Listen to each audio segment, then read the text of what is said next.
آج ہم آپ کو ثاقبہ رحیم الدین کی پہلی کتاب صبح کے تارہ کی 7ویں کہانی 4 بہنیں 4 ستارے سنائیں گے۔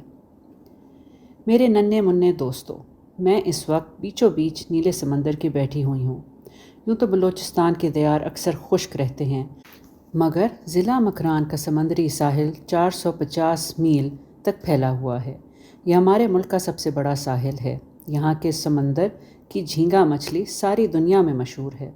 میں جانتی ہوں کہ تم بچے تو دنیا کے کونے کونے میں آباد ہو، اور اس وقت بھی میرے ساتھ تمہارے 2 ساتھی سمن اور آصف موجود ہیں۔ ہم گن بوٹ سے 2-3 گھنٹے کا سفر کر کے گوادر پہنچ جائیں گے۔ یہ کیسی غلط بات ہے کہ لوگ کہتے ہیں کہ کہانی کہنا مشکل کام ہے، اور سوچ بچار کے بنا کیسے کہانی لکھی جا سکتی ہے۔ مجھے تو یہ سادہ سی بات معلوم ہے کہ قصے کہانیوں کے لوگ ہمارے آس پاس ہی گھوما کرتے ہیں۔ تمہارے 2 دوست کشتی میں بیٹھے جو کہانی مجھ سے سن رہے ہیں، تم بھی آؤ اور سنو۔ اس بڑے گہرے نیلے سمندر میں گن بوٹ کی وجہ سے پانی کی لہریں اس قدر شور مچا رہی ہیں کہ مچھلیوں نے ہنسنا کھیلنا چھوڑ دیا ہے۔ واہ بھئی واہ، سمندر کا جھاگ اچھل اچھل کر ہمارے کپڑوں پر آ رہا ہے۔ سامنے دیکھو، یہ شان ہے پاکستان کے جھنڈے کی جو سورج کی کرنوں کو روشنی دے رہا ہے۔ اور ہاں، سب سے پیاری بات یہ ہے کہ ایسا محسوس ہو رہا ہے کہ اجالا شفاف آسمان جھک کر سمندر کی لہروں سے دوستی کرنے میں آن ملا ہے۔ اچھا، اب گوادر کے چمکیلے لمبے ساحل اور پرسکون بستی کی کہانی سنو۔ میرے رب، تیری ہر شان نرالی۔ سچ ہے کہ ہر بڑائی صرف تیرے واسطے ہے۔ تو نے یہ دھرتی بنائی، اسے رنگ و روپ دیا، ساز و آواز سے سجایا اور ہر طرف حسن کو بکھیرا۔ بہت دنوں کی بات ہے کہ مکران کی ایک بستی گوادر جو ساحل کے کنارے آباد تھی، اپنی خوشحالی اور خوبصورتی میں لاجواب تھی۔ ہر طرف سکھ ہی سکھ تھا۔ وہاں کے باشندے سادہ دل اور خلوص والے تھے۔ جانے یہ کون سے وقتوں کی بات ہے، شاید دنیا نئی نئی بنی تھی اور انسان کو بسے کچھ عرصہ زیادہ نہ گزرا تھا۔ جنگل ہرے بھرے تھے، ندی نالے صاف و شفاف تھے، چرند و پرند آزاد تھے۔ قریب کے ساحل جیوانی کے کنارے کنارے بگلے سرخاب، مرغ زریں اور سمندری چڑیاں خوش خوش دکھائی دیتی تھیں۔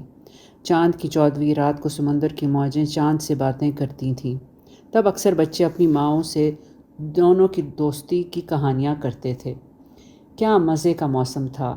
وہاں نہ اتنی سردی ہوتی کہ آتش دان دہکاؤ اور موٹے موٹے لحاف اوڑھو، اور نہ اس قدر گرمی پڑتی کہ چیل انڈا چھوڑ دے، لو چلے اور پیاس سے زبان پر کانٹے پڑ جائیں۔ اس زمین پر بہار اور خزاں نے ملاپ کر رکھا تھا۔ سارا سال پھول کھلتے، سبزہ سبز رہتا، سمندر میں مچھلیاں کم نہ ہوتی۔ بس تم یوں سمجھو کہ ہر رت دبے پیروں سے تھم تھم کر گزرتی تھی۔ اللہ کی بسائی یہ آبادی چین سے بنسری بجایا کرتی تھی۔ ان دنوں وہاں عبد الرحمن نامی ایک تاجر آ کر آباد ہوا۔ اس کے پاس ایک پانی کا جہاز تھا جو کسی کے پاس نہ تھا۔ وہ عقل مند اور ذہین تھا، اور سب بستی والوں کا ہمدرد اور دوست تھا۔ یوں تو گوادر کے باشندے ماہی گیری کرتے، چھوٹی کشتیاں بناتے اور تھوڑی بہت چاول کی کاشت کرتے تھے، مگر عبد الرحمن مچھلیاں بڑی بڑی لکڑی کی پیٹیوں میں دوسرے شہروں کو لے جاتا۔ اس کے اس تجارت سے اس کے گھر دولت کی ریل پیل تھی۔ اس نے اپنے لیے اونچی کوٹھی بنوائی اور جیوانی کے رئیس ملا کی بیٹی سے شادی کی۔ خدا نے گھر بسایا اور اسے چاند سا بیٹا دیا جس کا نام گلزار محمد رکھا گیا۔ اس کے بعد عبد الرحمن کے ہاں 4 بیٹیاں پیدا ہوئیں۔ اس نے ان چاروں کا نام زرغوں بی بی، نرگس جہاں، گل جاناں اور روشن جان رکھا۔ بچوں، کیسی عجیب بات ہے کہ وہ دیکھنے میں تو خوبصورت تھیں، مگر عادت اور مزاج میں بلا سے بدتر۔ وہ اچھا کھاتیں، اچھا پہنتیں اور خوب سیریں کرتیں، بس ہر وقت آپس میں لڑتی اور جھگڑتی تھیں۔ اگر ایک کی تعریف ہو جائے تو دوسری حسد اور نفرت میں جلی مرتی تھی۔ ایک اونچی آواز سے بات کر لے یا گانا گا لے تو دوسری قطعی برداشت نہ کرتی تھی۔ ایک کی اوڑھنی میں ذرا نشان بھی ہوتا تو دوسری اسے داغ کہہ کر خوب مذاق اڑاتی تھی۔ چاروں آپس میں کھجوروں پر وہ لڑائی کرتی جیسے جنم جنم کی بھوکی ہوں۔ باپ نے سختی بھی کی اور مولوی صاحب نے بار بار سمجھایا۔ عبد الرحمن کی بیوی کا نام دلشاد بیگم تھا، مگر خاندان والے اسے گلزار کی ماں کہہ کر بلاتے تھے۔ لڑکیاں بڑی ہوئیں تو عبد الرحمن کی نیک نامی کی وجہ سے دور دور سے پیغام آئے۔ ماں باپ کوسوں دور بیاہ کر بھیجنے سے گھبراتے بھی تھے، مگر کیا کرتے؟ زرغوں کے لیے زیارت سے، نرگس جہاں کے لیے سبی سے، گلے جانا کے لیے اڑک سے، اور چھوٹی روشن جان کے لیے کلات سے رشتہ آیا ہوا تھا۔ بات طے کرتے کرتے اور انتظامات میں 2-3 برس لگ گئے۔ چاروں بیٹیاں اپنے گھروں کو رخصت ہوئیں۔ ماں کو گھر سونا سونا لگنے لگا۔ ہاں تو بچوں، ماں کا دل بھی عجیب شے ہے۔ بچے برے بھلے جیسے بھی ہوں، اس کا پیار نہیں مٹتا۔ اب گلزار محمد اس لائق ہو گیا تھا کہ باپ کے ساتھ تجارت میں شریک تھا۔ اس کی دھوم دھام سے شادی ہوئی، خوش شکل اور خوش مزاج بہو گھر میں آئی۔ بس پھر کیا تھا، رات دن خوشیوں کا میلہ لگ گیا تھا۔ عبد الرحمن ایک شام بارش میں بھیگا، بخار آیا اور مہینہ بھر کھانسی چلتی رہی۔ علاج میں کوئی کسر نہ اٹھا رکھی، مگر دنیا میں کسی انسان کی موت کبھی ٹلی ہے؟ اس کے مرنے کے بعد گلزار کی ماں ویران ہو کر رہ گئی۔ وہ ہر وقت چپ چپ رہنے لگی۔ ایک دن گلزار محمد اور اس کی بیوی نے سوچا کہ سمندر پار جائیں اور ایک نئے تاجر سے لین دین کیا جائے۔ گلزار محمد کی بیوی گلابی سیپیوں کی نئی مالا خریدنا چاہتی تھی۔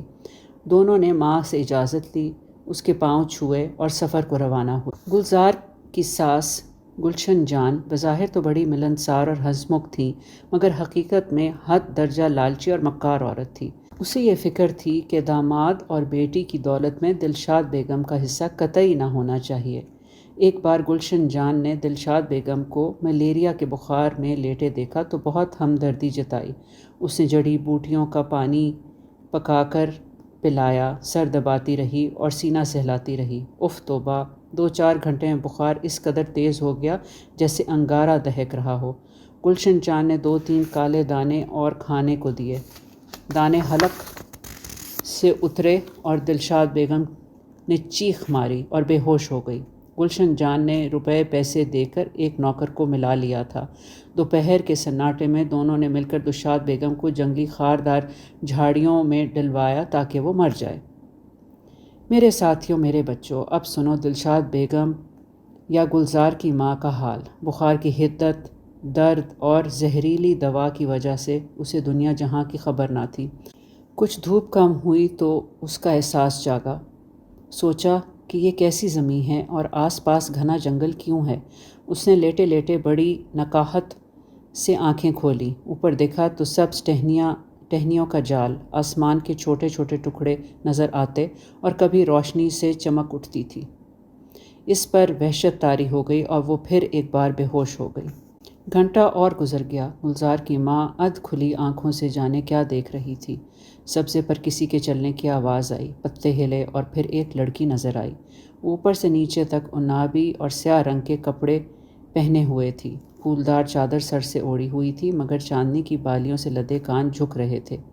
وہ ایک ہاتھ میں صنوبر کے درخت کی لکڑی کی چھڑی لیے ہوئے تھی، دوسرے ہاتھ میں ایک ٹوکری آلو بخارا، خرمانی اور زرد آلو سے بھری ہوئی تھی۔ اس کا چہرہ سرخ اور سفید تھا اور آنکھوں میں صبح جیسی تازگی تھی۔ وہ جب گلزار کی ماں کے پاس آ کر بیٹھ گئی تو اس نے دیکھا کہ وہ لڑکی بہت چنٹوں والی بلوچی فراک پہنے تھی اور اس کی شلوار کے پائچے چھوٹے ہیں مگر گھیرا بہت تھا۔ گلزار کی ماں جانتی تھی کہ یہ فراک 21 گز اور شلوار 18-20 گز کی بنی ہوگی۔ اس نے آنکھیں مل کر غور سے دیکھا تو وہ گرم صدری اور واسکٹ بھی پہنے ہوئی تھی۔ وہ لڑکی بڑی بے تکلفی سے کہنے لگی، میں زیارت سے لالے کے پھول لا رہی تھی کہ راستے میں تیز ہوا چلی اور وہ گر گئے۔ ہاں اماں، صنوبر کے درخت کے بیچ اور پہاڑوں پر بھیڑوں کو لے کر چلنا آسان تھوڑی ہے۔ ابھی برف پگھلے تھوڑے ہی دن تو ہوئے ہیں اور خوب کندھاری ہوائیں چل رہی ہیں۔ تم یہ اونی ٹوپی ذرا نہ اتارنا۔ اچھا، میں تو بھول ہی گئی، تمہیں گرم گرم قہوہ پلا دوں؟ قہوہ پینے سے گلزار کی ماں کو کچھ آرام ملا۔ اس نے بات کرنی چاہی تو وہ لڑکی کہنے لگی، میں کل سویرے تمہیں گھڑے میں رکھا سوکھا نمکین گوشت ضرور بھجوا دوں گی۔ اور یہ بتاؤ کہ تمہارے آس پاس لکڑیوں کا گٹھا بھی نہیں رکھا ہے؟ بغیر ایندھن کے کیا گھر اور کیسی گھرداری؟ یہ کہنا تھا کہ گلزار کی ماں رونے لگی اور اپنا دکھ سنانے لگی۔ لڑکی نے آنسو پونچھے اور میٹھی بلوچی زبان میں کہا، کتنا اچھا ہوتا کہ آج میرا بھائی سیف اللہ گھر سے باہر نہ گیا ہوتا۔ زیارت میں سب لوگ گرمیوں میں اونٹوں پر میدانوں کی طرف کوچ کر جاتے ہیں اور گھر بغیر تالے لگائے کھلے چھوڑ جاتے ہیں۔ میرا گھر بھی کھلا ہے، مگر بھائی کے نہ ہونے سے تمہارے لیے اور کوئی چیز کیسے منگواؤں؟ ہاں، یاد آیا، ایک بار میں پتھریلے راستے سے نیچے اترتی حضرت بابا خرواری کے مزار پر گئی۔ منت ماننے کے باوجود ہری چادر گھر بھول آئی۔ قافلے میں جاتے ہوئے ایک لڑکے کو کہلوا دیا، وہ دھوپ ڈھلنے سے پہلے ہی لے آیا، اور اس کے ساتھ پیاز کی گٹھیاں اور نان بھی لیتا آیا۔ ارے رے، میں اتنی باتیں کیے جا رہی ہوں، پانی پیو گی؟ ذرا سر اونچا کرنا۔ گلزار کی ماں نے 2 گھونٹ پانی پیا۔ وہ لڑکی کا نام پوچھنا چاہ رہی تھی کہ اس نے اپنے بھائی کے آواز دینے کا بہانہ کیا اور کھڑی ہو گئی۔ اس نے اونی نمدہ زمین پر بچھایا اور گلزار کی ماں کو اس پر لیٹنے کا اشارہ کیا اور قریب رضائی بھی رکھ دی۔ ہوا چلنے سے درختوں کی شاخیں ہلنے لگیں۔ وہ لڑکی مسکراتی ہوئی ایک سائے کی مانند چلی گئی۔ اس وقت آسمان گلابی ہو چلا تھا۔ گلزار کی ماں حیرت اور سوچ میں ڈوب گئی۔ اسے پھر نیند آ گئی۔ دیکھو بچوں، بھوکا انسان کیسے سو سکتا ہے؟ اس کی جلد ہی آنکھ کھل گئی تو دیکھا کہ بائیں جانب درخت پر چھاؤں کے تلے ایک اور لڑکی بیٹھی تھی۔ وہ نیلی چھینٹ کی سوتی گھیر دار فراک پہنے اور تیز گلابی چادر اوڑھے ہوئے تھی۔ بالوں کی باریک باریک مینڈیاں گوندے ہوئے تھی اور اس نے بالوں میں رنگین موتی پروئے ہوئے تھے۔ اس کے ایک طرف کوری سراہی رکھی تھی جس میں املی اور گڑ کا بنا ٹھنڈا شربت تھا۔ ایک ریشمی چارخانے کے رومال میں امرود بندھے ہوئے تھے۔ گلزار کی ماں پلک چھپک کر اس لڑکی کا منہ تکنے لگی۔ وہ ماتھے پر گول سکھوں کی سندھی وضع کا زیور پہنے تھی۔ اس کے ہاتھوں پر گہری سیاہی سے داغ کا نقش اور نگار بنے ہوئے تھے۔ یہ لڑکی بار بار کھجور کے پتوں کا بنا پنکھا جھل رہی تھی۔ جب گلزار کی ماں نے اشارے سے کچھ پوچھنا چاہا تو اس نے یوں جواب دیا، سبی کی آندھیوں، دھوپ اور لو سے خدا بچائے۔ میری ماں آج تک نہیں بھولی ہے کہ کیسے چاچا دمبو کو چرانے نکلا تھا، بہت دور راستہ بھول کر چلا گیا تھا۔ وہ کچھ سنکی بھی تھا۔ جب اس کے ریگبان میں دھنس کر مرنے کی خبر آئی تو ماں سینہ کوٹ کر روتی پھرتی تھی۔ لو، میں بات کرتے کرتے کہاں جا پہنچی؟ میں کہہ رہی تھی کہ ایک تو طویل ریتیلے میدان اور پھر کیکر اور ببول کے کانٹوں کا ہر وقت خطرہ۔ اچھا خیر اماں، تم ٹھنڈا شربت پی لو، اور ہاں، یہ رومال منہ اور گردن کے گرد لپیٹے رہنا، گرم ہوا سے بچی رہو گی۔ جب گلزار کی ماں ٹھنڈا شربت پی رہی تھی تو اسے ایسا لگ رہا تھا جیسے اس لڑکی کی سندھی زبان بھی ایسی ہی ٹھنڈی اور میٹھی ہے۔ اب جو اس نے پاؤں دابے تو گلزار کی ماں درد سے اور کراہنے لگی، آنکھوں میں آنسو بھر آئے۔ لڑکی نے بات بدلنے کو اپنی واسکٹ اور بیٹے کی ٹوپی دکھائی جس پر وہ شیشے ٹانک رہی تھی اور سرخ ریشم سے کشیدہ کاری کر رہی تھی۔ گلزار کی ماں دعا دینے کے بعد اس کا نام و پتہ پوچھنے ہی والی تھی کہ کسی مرد نے اسے آواز دی۔ وہ جلدی سے اٹھی اور یہ کہتی ہوئی چل دی کہ آہا، مجھے چاند چڑھنے سے پہلے ڈھاڈر پہنچنا ہے اور دیور کی شادی میں ڈف بجانا ہے۔ ساری سکھیوں میں سب سے اچھا میں بجاتی ہوں۔ گاؤں بھاگ سے ماسی کو بھی لے کر جانا ہے۔ وہاں تو ایک تالاب کے پانی سے سارا گاؤں گزارا کرتا ہے۔ جانے گدھوں کے ذریعے پانی کا ٹین ماسی تک پہنچا بھی ہے یا نہیں؟ وہ یہ کہتی ہوئی ایسی جھاڑیوں میں غائب ہوئی کہ گلزار کی ماں دیکھتی رہ گئی۔ سوچنے لگی، واقعی یہ بچی پر بڑی ذمہ داریاں ہیں۔ اس نے بڑی مشکل سے کروٹ بدلی، آنکھیں موند لیں۔ رات آئی، چاند تارے نکلے اور چاندنی چٹکی۔ بہت سویرے ہی گلزار کی ماں کی آنکھ کھل گئی۔ اتنی نیند لینے کے بعد اس کو کچھ تازہ دم ہونے کا احساس ہو رہا تھا، مگر اس میں بیٹھنے کی سکت بالکل نہ تھی۔ سر کو ہلایا، کندھوں میں درد کی ٹیس اٹھنے لگی۔ وہ ہلکان سی نظروں سے سامنے دیکھ رہی تھی کہ ایک حسین نازک لڑکی درخت کی شاخ پر بیٹھی نظر آئی۔ وہ اپنی ٹانگیں جھلا رہی تھی۔ اس کی آنکھیں ایسی شفاف جیسے جھرنے کا بہتا پانی، رنگت ایسی گلابی جیسے بادام کے پھول۔ وہ شاخ سے اچھل کر نیچے اتری تو ریشمی جامنی چادر سر سے ذرا ایسے ڈھلک گئی۔ اس کے کندھی ہوئی دونوں چوٹیوں میں زر جنگلی پھول لگا ہوا تھا۔ دونوں ہاتھوں میں چاندنی کے موٹے کڑے اور سبز چوڑیاں تھیں۔ اور ہاں بچوں، بلوچستان میں ساری لڑکیوں اور عورتوں کے فراقوں پر کسی نہ کسی نمونے کی کڑھائی اور ڈوری لگی ہوتی ہے۔ اس لڑکی نے خوبصورت بلوچی فراق پہنی ہوئی تھی۔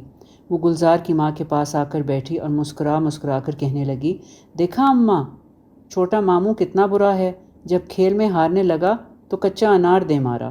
میرے نئے چولہے پر کیسا برا نشان لگ گیا ہے۔ اچھا لو یہ پھول تو کھاؤ۔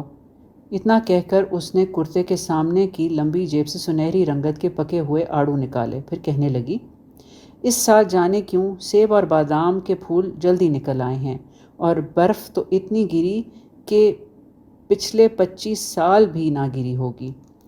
پرسوں بھی بہت سے پھول گر گئے۔ ہاں اس برس آڑو بہت ہوئے ہیں۔ ویسے دادا سچ ہی کہتے تھے، برف ہمارے لیے سونا ہے، سونا۔ وہ جلدی جلدی باتیں کیے جا رہی تھی اور گلزار کی ماں اسے پہچاننے کی کوشش کر رہی تھی۔ اس نے آنکھوں پر ہاتھ رکھ لیے، ہمت کر کے اس کے گھر در پوچھا۔ لڑکی کہنے لگی، میں اڑک کی ہری بھری وادی سے اپنی 2 سہیلیوں کے ساتھ آئی ہوں۔ وہ راستے میں ہنّا جھیل کے پاس اپنے چچا کے گھر ٹھہر گئی ہیں اماں۔ میری بات مانو، ذرا دم میں دم آئے اور ہمت ہو لے تو میرے ساتھ چلو۔ میرا گھر تو جنت ہے، ہر طرف پانی کے چشمے اور پھل پھول، سال بھر بہار ہی بہار اور سہانی رت۔ ہم چاندنی راتوں میں براہوی گیت گاتے ہیں۔ میرا آدمی بڑی اچھی سبزی بناتا ہے، ایسی مزے کی سوندھی خوشبو گوشت سے اٹھتی ہے۔ میں نے تھوڑے بہت آلو بھی لگائے ہیں۔ میں جب آلو نکالنے جاتی ہوں تو میری ساتھ مجھے موٹی کالی چادر اڑا دیتی ہیں، وہ بھی عجیب خیال کی عورت ہے۔ اماں نے محمد خان کی 6 سال کی عمر میں بسم اللہ کروائی، دمبا صدقے میں دیا، مولوی سپارہ لے کر آیا۔ میری ساس کہنے لگی کہ آج مبارک دن ہے، قرآن شریف کے ساتھ ساتھ لڑکے کے ہاتھ میں باپ کی بندوق بھی دے دو، آخر مرد بچہ ہے۔ گھر کے صحن میں مورچے میں بٹھاؤ اور دشمن قبیلے کی طرف منہ کر کے نشانہ لگواؤ۔ اوہو معاف کرنا، میں کیا قصہ لے بیٹھی۔ تم لو یہ گرم گرم چائے اور نان، بتاؤ چائے میں نمک اور ڈالوں؟ میرے پیارے بچوں، میں کیا بتاؤں گلزار کی ماں کس حال میں تھی۔ وہ سارے سہارا دینے سے بیٹھ تو گئی اور چائے بھی پینے لگی، مگر نان پر نگاہ پڑی تو مارے جذبات کے گلا خشک ہونے لگا۔ دل میں کہنے لگی کہ جانے گلزار نے روٹی کھائی ہے یا نہیں۔ جب لڑکی کا نام اور پتہ پوچھنے کے لیے اس کے ہونٹ ہلے تو وہ لڑکی خود بخود کھڑی ہو گئی۔ وہ اپنی ریشمی چادر کو سر سے اچھی طرح اوڑھنے لگی اور زمین پر پڑے توڑ کلو سیب کو جیب میں ڈال لیا، ماتھے پر ہاتھ رکھ کر سلام کیا اور یہ جا وہ جا۔ وہ درختوں کی جھنڈ میں ایسی غائب ہوئی کہ گلزار کی ماں دیکھتی رہ گئی۔ اس نے اپنے ہاتھ کو دانتوں سے کاٹا کہ یا اللہ، کیا یہ سب خواب ہے؟ میری جان، میرے بچوں، تم جانو کہ پیٹ بھرے کو چین کی نیند اکثر آتی ہے اور بھوکا تو رو رو کر وقت کی گھڑیاں نکالتا ہے۔ 2 دن بعد گلزار کی ماں نے کچھ کھایا پیا تھا، بخار بھی ٹوٹ گیا تھا، لہٰذا وہ 3-4 گھنٹے کی گہری نیند لینے کے بعد بیدار ہوئی۔ تقریباً 1:30-2 بجے کا وقت تھا۔ دھوپ کی شدت سے اس کی آنکھیں بند ہوتی جا رہی تھیں۔ وہ اپنے آپ سے کہنے لگی کہ بوڑھی تو پہلے بھی تھی، مگر اس بیماری سے تو ہلکان ہو کر رہ گئی ہوں۔ اس کے پیچھے سے ایک نوجوان لڑکی نے اسے چھو کر جھک کر سلام کیا۔ جب وہ سامنے آئی تو گلزار کی ماں نے سر ہلا کر ہاتھ کے اشارے سے دعا دی۔ یہ لڑکی گہرے نیلے رنگ کے سوتی کپڑے کا لبادہ اوڑھے تھی۔ اس نے خامک کڑھائی بنی ہوئی ہری چادر سے گھونگھٹ نکالا ہوا تھا۔ اس نے گھونگھٹ کی اوٹ میں منہ ایک طرف کر کے نسوار تھوکی، پھر ایک شیشہ لگی گول ڈبی کرتے سے نکالی، ایک چٹکی دانتوں میں رکھی اور پھر گلزار کی ماں کی طرف منہ کر کے ادب سے بیٹھ گئی۔ اس بار گلزار کی ماں نے لڑکی کی ٹوپی کو غور سے دیکھا جو چادر کے کنارے سے نظر آ رہی تھی، اور خود ہی بات کرنے میں پہل کی۔ بیٹا تم قلات سے آئی ہوگی؟ ارے یہ کیا تمہاری آنکھیں کیوں سرخ ہیں؟ اچھا چشمِ آشوب سے، لعنت ہو اس صدیوں پرانی بیماری پر۔ تم ادھر پاس آ کر بیٹھو۔ لڑکی اپنے ساتھ ایک بڑا سا کپڑے کا گٹھا لائی تھی۔ اس نے گٹھا ایک طرف احتیاط سے رکھ دیا اور اپنی پیٹھ کھجلانے لگی۔ وہ کہنے لگی، اماں چکنی مٹی کا لیپ بھی کیا مگر گرمی دانے کسی طرح کم نہ ہوئے۔ میں تمہارے لیے تازہ ستو اور روٹی لائی ہوں۔ جانتی ہو میرا بابا منگل کو تندور میں بڑا سا گول پتھر ایسی مہارت سے ڈالتا ہے کہ روٹی کبھی کچی نہیں رہتی۔ ہاں جب وہ پتھر پر خمیری آٹا مٹتا ہے تو نمک اور جانے کچھ اور بھی ڈالتا ہوگا۔ اماں تم کھاؤ تو صحیح، ہمارے یہ کٹورے جیسی گول روٹی 8-10 دن تک خراب نہیں ہوتی۔ پتھر سے اسے ٹکڑے ٹکڑے کر کے اتار لیتے ہیں۔ اس کے اثار پر گلزار کی ماں نے ایک ٹکڑا کھایا۔ روٹی سخت تو بہت تھی مگر مزہ سوندھا تھا۔ اس کے پوچھنے پر لڑکی نے کپڑے کا بڑا گٹھا کھولا۔ بہت سے سلے ریشمی جوڑے تھے جن پر زری کا ریشم کاری کی ہوئی تھی۔ لڑکی بتانے لگی، میری اماں، میں تمہیں کیا بتاؤں، میرے خاوند عظمت اللہ کی شادی کی تیاری ہے۔ 5,000 روپے کا لب تو سسرال والوں کو بھجوا چکی ہوں۔ خدا نے مجھے بیٹیاں دی ہیں اور بیٹا نہ دی۔ سانس نکال باہر کرتی یا عظمت اللہ خود ہی کسی کو بیاہ لاتا تو میں نے خود اس کا رشتہ طے کر دیا ہے۔ اب بارات لے کر جاؤں گی اور پری گل کو دلہن بنا کر لاؤں گی۔ یہ کہہ کر وہ ہنسی مگر ہنستے میں آنکھ بھر آئی۔ پھر وہ اپنی چیزیں سمیٹنے لگی۔ اس کا باپ مکران کے ذاکر قبیلے کا تھا۔ وہ چلنے سے پہلے عادتاً تسبیح کے دانے پڑھنے لگی۔ اتنی باتوں کے بعد گلزار کی ماں کو خیال آیا کہ لڑکی کا نام تو معلوم کرے۔ اس نے جب پوچھا تو جھاڑیوں کے پیچھے سے اونٹ کی گھنٹیوں کی آوازیں آنے لگیں۔ وہ لڑکی یہ کہہ کر تیزی سے چلی گئی کہ مجھے بابا کے قافلے والوں کے ساتھ جانا ہے۔ چچی پہلے چل دی تھی۔ اس نے ہمارے لیے اپنی بہو کے ساتھ مل کر خیمہ لگایا ہوا ہے۔ اچھا اماں، سلام۔ گلزار کی ماں تھک گئی تھی۔ اس نے بڑی بے بسی سے آب بھری۔ اپنے جی سے کہا، نہ ہی دم نکلتا ہے اور نہ سنبھلتا ہے۔ میرے مولا مدد کر، کیا ماجرا ہے؟ کیا میں واقعی دنیا میں ہوں؟ یہ چاروں لڑکیاں کون تھیں؟ کیا نام تھے؟ کہاں سے آئی تھیں اور کدھر روانہ ہوئیں؟ چاروں اماں اماں کی رٹ لگائے ہوئی تھیں اور اپنی ہی کہے جاتی تھیں۔ یہ میرے پاس کیوں آئیں اور ایسے اپنے پن سے کیوں باتیں کرتی تھیں؟ اتفاق کی بات ہے کہ اتنے میں عبد الرحمن کا پرانا مالی گھومتا پھرتا وہاں آ گیا۔ وہ چہرے اور حالت سے تو بیگم کو پہچان بھی نہ پایا۔ ہمدرد انسان تھا، مدد کا خیال سے پاس آیا۔ غور کیا تو حیران رہ گیا۔ وہ سمجھتا تھا کہ اس حال میں کچھ سوال پوچھنا بیکار ہے۔ کندھے سے سہارا دے کر اٹھانا چاہا۔ ادب اور لحاظ آڑے آیا اور فکر بھی ہوئی کہ شاید اتنے لمبے راستے میں سنبھال نہ سکوں گا۔ اس نے نظریں جھکا کر کہا، میں اپنے بھائی کو لے آؤں، پھر آپ کو گھر لے چلتا ہوں۔ میں جلدی سے حکیم جی کو بھی اطلاع کر دوں۔ چھوٹے بابا اور بیگم رو رو کر پاگل ہو گئے ہیں۔ سوائے صبر کے کوئی چارہ نہ تھا۔ تو اپنے پرائے سب آپ کے پرسے کو آ رہے ہیں۔ گلزار کی ماں نے پاک پروردگار کا شکر ادا کیا کہ نئی زندگی پائی۔ مالی چلا گیا تو گلزار کی ماں پر اس دنیا میں ہوتے ہوئے بھی کیا کیا خواب و خیال گزرے۔ دوستو سنو تو۔ نہ شام تھی نہ رات تھی، پرندے اپنے بسیرے کی راہ لے رہے تھے۔ ہر طرف خاموشی تھی۔ ہوا کے چلنے سے پتوں کے سرسرانے کی ہلکی سی آواز آ جاتی تھی۔ گلزار کی ماں نے آنکھیں ملی، کوہنیوں کے سہارے درخت کے تنے سے لگ کر بیٹھ گئی۔ ایسے لگا کہ کوئی ہولے ہولے پرانے درخت کی جڑ سے بول رہا ہے، دیکھو بہن، قدرت نے تمہیں 4 بیٹیاں 4 پھول دیے تھے۔ کچھ تمہیں تربیت کا ڈھنگ نہ تھا اور کچھ وہ اپنی فطرت سے جھگڑالو اور تیز مزاج تھیں۔ بات بات پر غصہ، حسد اور اعتراض۔ گھر کا چین لٹ گیا تھا۔ وہ چاروں اب سمندر پار دور جا بسی ہیں۔ سب اپنے گھر میں خوش اور مگن ہیں مگر ہر ایک کے دل میں ایک کمی اور خلش ہے۔ سوچو تو، ہم بلوچوں کی اتنی بڑی زمین ہے، بستیاں چھوٹی اور راستے اجاڑ اور طویل ہیں، کہاں زیارت، کہاں سبی، کہاں اڑک اور کہاں قلات۔ تمہاری بیٹیوں کے سسرال بڑے فاصلوں پر ہیں، موسم، ریت رواج اور زبان الگ الگ ہیں، کوئی کنارہ نہیں ملتا۔ کبھی زرغوں آلو بخاروں کے ڈھیر سکھا کر چٹنی کے لیے رکھتی تو اسے جانے کیوں گلے جانا کی یاد ستانے لگتی۔ نرگس عید کو نئی چوڑیاں پہنتی تو ریشم جان کی ضد یاد آ جاتی، اور اس نے کون سے رنگ کی چوڑیاں پہنی ہوں گی۔ گلے جانا کے بیٹے نے نیزہ بازی کا مقابلہ جیتا تو اسے نرگس کا خیال آیا۔ ریشم جان کا دیور جب خٹک ناچ کرتے کرتے مست ہو جاتا تو اسے اپنے بھائی کا چہرہ نظر آنے لگتا۔ اچھی بہن، کچھ تمہاری سمجھ میں آیا؟ یہ چاروں لڑکیاں تمہاری بیٹیاں ہی کے سچے روپ تھے۔ زرغوں، گلے جانا، نرگس اور ریشم جان کو تم سردی، گرمی، بہار اور خزاں کے نام دے لو۔ یہ موسم، یہ رتیں کوئی نہیں ملا سکتا۔ اور ہاں، وہ جو چاروں اماں کی رٹ لگائے تھیں، تو بات یہ ہے کہ کوئی انسان چاہے برا ہو یا بھلا، اسے ماں کی محبت کی ضرورت ہوتی ہے۔ رت کیسی بھی ہو، ماں کی محبت ہر سختی جھیلنے کی قوت دیتی ہے۔ جاؤ بہن، جو وقت بیت گیا سو بیت گیا۔ گلزار کی ماں خواب کے عالم سے واپس آئی تو وہیں سبزے پر سجدہ کیا۔ گھر لوٹی اور علاج پرہیز اور آرام کے بعد صحت پائی۔ عید کے موقع پر چاروں لڑکیوں کو سسرال سے بلوایا۔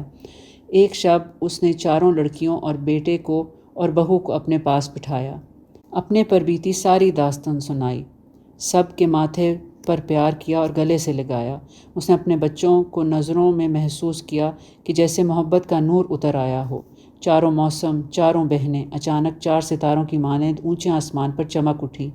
یوں تو چاروں بہنیں دور تھیں، مگر ان کے دل جڑ گئے اور وہ ہمیشہ کے لیے آپس میں دوست بن گئیں۔ میرے پیارے، میرے مننے دوست، کیا تم نے کبھی 4 ستاروں کو ایک جگہ جڑتے دیکھا ہے؟ ستاروں میں الگ الگ رہ کر بھی پکی دوستی ہوتی ہے۔ وہ اپنی اپنی جگہ پر جگمگاتے ہیں اور بھولے بھٹکوں کو راستہ دکھاتے ہیں۔ تو بولو، ہم اور تم اور سب مل کر اتنا بھی نہیں کر سکتے کہ دنیا میں ہونے والے ہر اچھے کام میں ساتھ دیں؟